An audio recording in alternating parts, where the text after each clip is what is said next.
What's up, guys? In today's video, we will be learning about chained conditionals. So, I'm gonna create a new file and let's get started. This is tutorial number 6.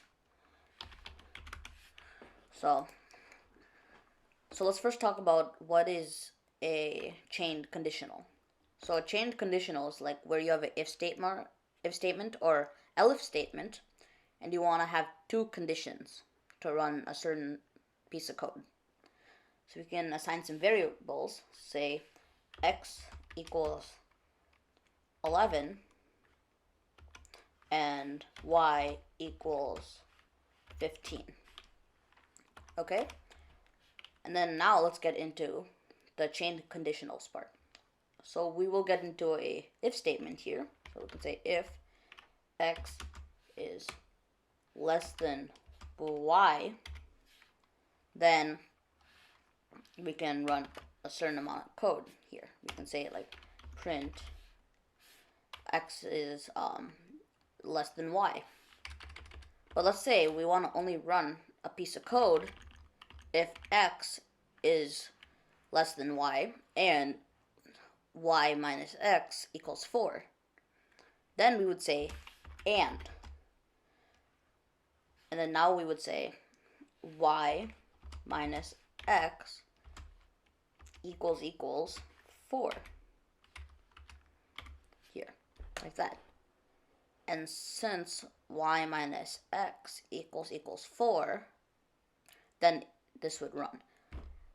And here we're using the and keyword. So what that does is it'll only run the code inside the if statement if both conditions are true. And you can have as many conditions as you want.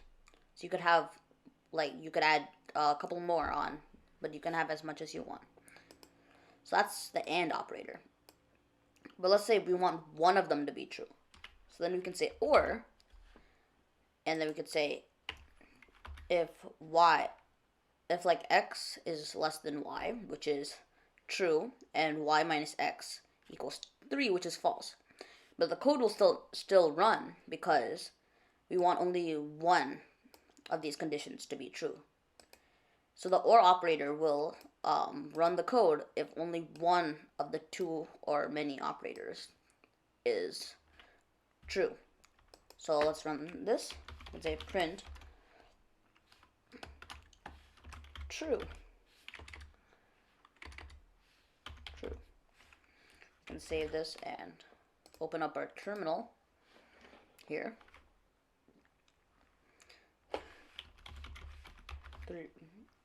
And then we can say tutorial 6.py, hit enter, and it runs true because x is less than y, and that is one of the conditions that are true, and we only need one condition. And just like the and operator, it also can have as many conditions as you want. So now we are going to talk about the not keyword. So not. So first I want I want you guys to guess what's going to happen. So I'll just run this here. And it does nothing. Because the not keyword wants both these conditions to be false, but one of them is true. So we say if x is greater than y, and save this should run here, and it runs true. So that's the basics of chained conditionals. Sorry if this was a short video, but this is a really important concept. So thanks for watching, and I try to post every Saturday at noon Central Time in USA. So thanks for watching, and please subscribe and hit the like button so that more people can learn about Python and programming. Thanks for watching.